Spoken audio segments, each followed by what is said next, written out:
السلام عليكم ورحمة الله وبركاته. طلاب الصف الثاني الإعدادي، أهلا بكم في قناة وز نسمة. النهاردة إن شاء الله هنحل مع بعض تدريبات فصل القصة الثاني من قصة كفاح شعب مصر، تاني إعدادي ترم أول 2024 من كتاب الأضواء. طبعا الفصل بعنوان كفاح شعب مصر. نبدأ بيقول لي تخير الصواب مما بين قوسين. ألف، تداعت دولة آشور في القرن السابع الميلادي ولا السابع قبل الميلاد ولا الثامن الميلادي ولا الثامن قبل الميلاد؟ طبعا هي تداعت في القرن السابع قبل الميلاد. ب بيقول لي كان رسول قمبيز يحمل للمصريين رسالة تهديد ولا صلح ولا انسحاب؟ طبعا هي رسالة تهديد. ج، قام قمبيز بتجهيز سفينة تتجه إلى طيبة ولا منف ولا أسوان ولا أواريس؟ طبعا تتجه إلى منف. د بيقول لي لم يقتل المصريين رسول قمبيز خوفا منه ولا افتخارا بالتقاليد المصرية ولا لعدم تمكنهم منه؟ طبعا هو افتخارا بالتقاليد المصرية. تمام. 2، أكمل العبارات الآتية. ألف، لجأ قمبيز إلى نقط ونقط لمحاربة المصريين، طبعا لجأ إلى المكر والخديعة. ب، في القرن السابع قبل الميلاد تداعت دولة آشور. ج، فتح قمبيز منف بعد أن تغلب على إبسمادك. تمام. 3، ضع علامة صح أمام العبارة الصحيحة وعلامة غلط أمام العبارة غير الصحيحة. صمم المصريون أن يكبدوا الفرس أكبر الخسائر، طبعا صح.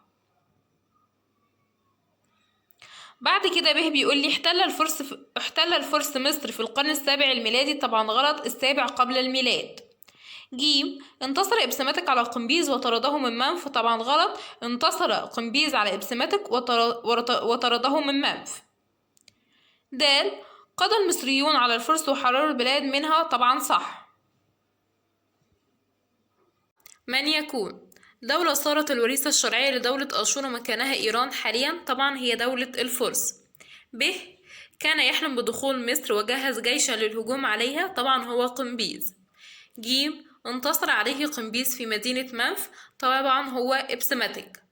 د، دولة تداعت في القرن السابع قبل الميلاد ومكانها العراق حاليا، طبعا هي دولة آشور.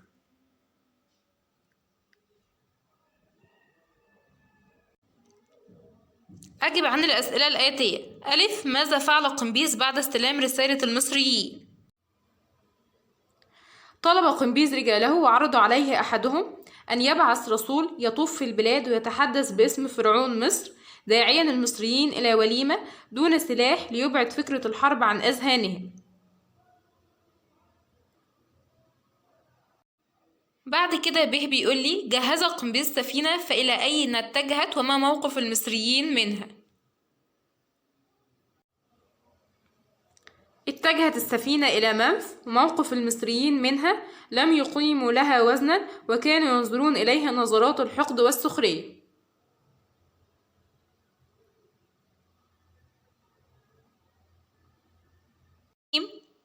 أرسل قمبيز رسالة تهديد للمصريين، فبما ردوا عليها؟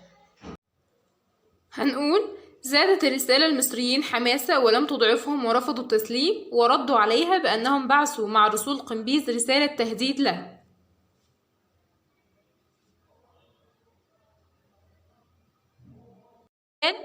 متى تداعت دولة آشور وما الدولة التي خلفتها؟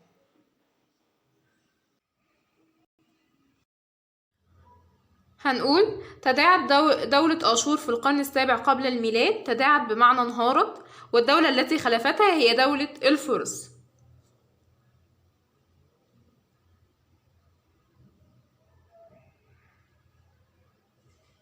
الأسلحة التي كانت تستخدم في الحروب القديمة؟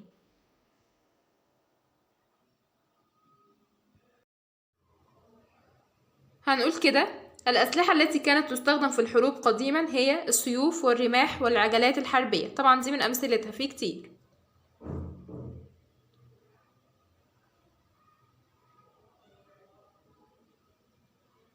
أو ماذا ظن الفرس بعد أن استتب لهم الأمر؟ هنقول ظنوا أن مصر أصبحت لقمة سائغة أو فريسة سهلة لهم، ولكن المصريون راحوا يقاومون مقاومة الأبطال الأحرار.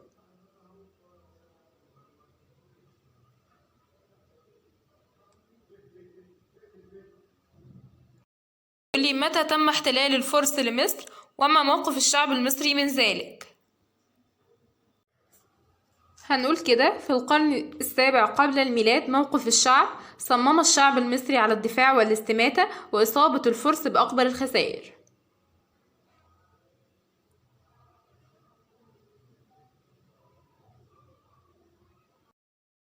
ح. قاوم الشعب المصري الأعداء مقاومة باسلة، وضح ذلك وبين نتيجة المقاومة. هنقول: حيث حولوا وادي النيل إلى شعلة ملتهبة من الكفاح الشعب المسلح، وكلما عاود ملك الفرس الزحف على مصر رده الشعب ذليلا مرة بعد أخرى، وتحررت مصر من بطش فارس.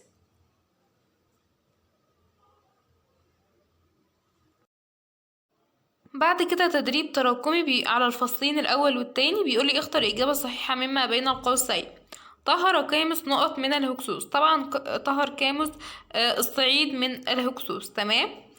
ب بيقولي انهارت دولة نقط في القرن السابع قبل الميلاد، الفرس ولا أشور ولا الهكسوس ولا التتار؟ طبعا هي دولة أشور. بعد كده بيقول لي ضع علامة صح أمام العبارة الصحيحة وعلامة غلط أمام العبارة غير الصحيحة. عسكر الهكسوس في بلدة طيبة، طبعا غلط، هما عسكروا في بلدة ايه؟ في بلدة أواريس. ب بيقول لي لم يقتل المصريون رسول قمبيز خوفا منه. طبعا لم يقتل المصريون رسول قمبيز مش خوفا منه، هو افتخارا بالتقاليد المصرية، يبقى غلط. 3. أجب عما يأتي. ماذا فعلت إياه حطب بعد موت صقن الرع؟ طبعا شجعت إياه حطب ابنها كاموس على مواصلة الحرب، فانتصر على الهكسوس وطهر الصعيد منهم.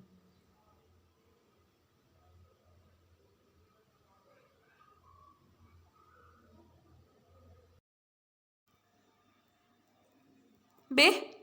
وضح حيل قمبيز للقضاء على مقاومة المصريين، ثم بين موقف المصريين منها. هنقول كده: أمر بتجهيز سفينة تتجه إلى منف وعليها مناد يرفع لافتة يطلب منهم التسليم من غير حرب. وكمان دعا المصريون لحضور وليمة دون سلاح ليبعد فكرة الحرب عن أذهانهم. وموقف المصريين طبعا لم تضعف عزيمتهم وازدادوا حماسا.